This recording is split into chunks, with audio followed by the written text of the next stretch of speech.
Hello and welcome to Got Clutter, Get Organized, the conversation. This month I am kicking it off solo because I really wanted to talk to you about the five pitfalls of organizing, because I'm looking at my notes here, and navigating common mistakes. Again, I'm going to read it. The five pitfalls of organizing and navigating common mistakes. And I'm just going to talk about the five because I'm sure there's lots more. But I wanted to help you because I know a lot of you out there are probably starting your spring organizing, spring cleaning projects. So just kind of help you along on that journey. And just quickly, for those of you who do not know who I am, my name is Janet M. Taylor, and I have been helping people organize their homes, their offices, as well as their lives for over 30 years. So I'm excited to be here with you. So let's talk about number one. Number one is buying too many containers. And I know it's easy to do that because you look at your basement, you look at the garage, you look at the attic, you see all the stuff.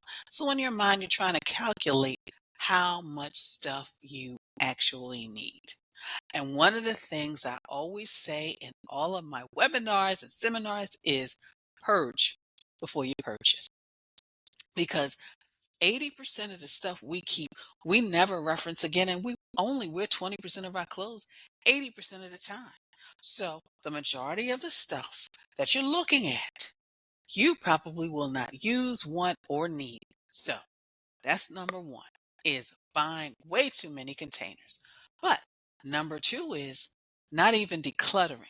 Sometimes people just want to go in, they just want to organize, they just want to put things away. But part of the process is actually letting go.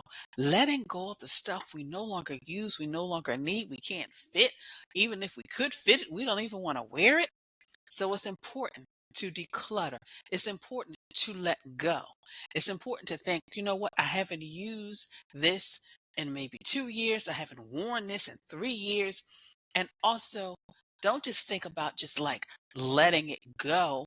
Think about, you know what, I'm going to give it a new home and somebody is going to be real happy. So now, number three is not allowing enough time. So there's several different segments to organizing. First of all, there's just sitting down and really planning out what you really want to do. Once you do that, then of course you got to make sure you have some of the supplies. And I'm not saying containers, maybe you need boxes, maybe you need trash bags, maybe you even need some labels because you already have containers. But then you also need to go in, you need to declutter because you got to let go. You probably need to donate because you want to give some things away that are still good. And then, of course, you're going to organize what's left. So, when you're thinking about those projects, maybe you decide to do a garage, a basement, or attic, something big. So, first, you want to get rid of things, schedule time for that. Then, you want to go in and actually things you may get rid of, what you're going to trash and recycle. But then the second set of stuff you want to get rid of, you want to donate, you want to give away. Once you've done that, then you are left with what you actually use, need, want. Then you can organize. So just think about that when you are thinking about your project and the time that you need to schedule.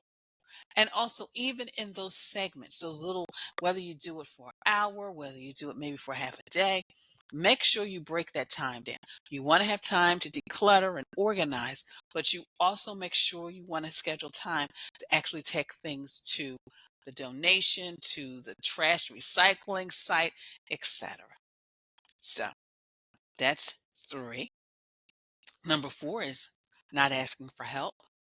And I know sometimes that we feel we can take on these projects by ourselves, but also a lot of times you may be going through some things that may kind of, you know, increase your emotional attachment to things when maybe it's time for you to let them go.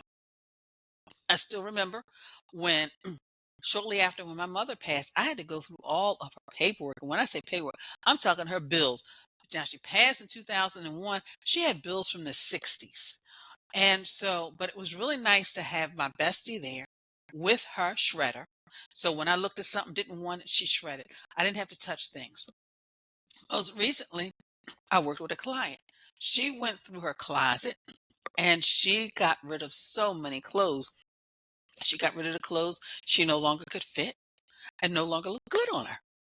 And part of that was me being beside her, but also she had her mom on FaceTime. And, and sometimes, her mother would say, that's too big. You need, that's too big. You don't look good and you don't feel good. And sometimes you just need that. She needed her mom there just for that support. But then I was there because I was everything she decided she didn't want. We put it in a bag, and everything she did, we hung it back up. And then later that evening, we took those items away and got them out of the house. So sometimes you do. And I still remember that client who wanted to hold on to a t-shirt that she got from a boyfriend that she dated in the 8th grade. She was in her 40s. She hadn't seen him since at least the 9th grade. So sometimes it's not necessarily doing that push, but sometimes it's just allowing people to realize, do you really need to hold on to this? And then, of course, number 5 is just not setting any goals. It's important for us, no matter what we want to organize, from the junk drawer to the garage, to set goals. Maybe you want the junk drawer now instead of just being a place to shove everything. You want your pens and pencils in there. You want that garage. You want to be able to park the car in the garage. And you also possibly want room for the scooters and the bikes. Maybe the basement, you decide, you know what, I would like this to not only be a place for us to store things, but also we can come down here, watch TV, watch movies, play games, or maybe that junk room that you keep tossing things in, you want it to become a craft room, a home office, or even a spare bedroom for when guests come. So think about the goal. What is the goal? But also, I want you to remember, and that's going back to one of the other things, is scheduling enough time, making sure that you set a goal.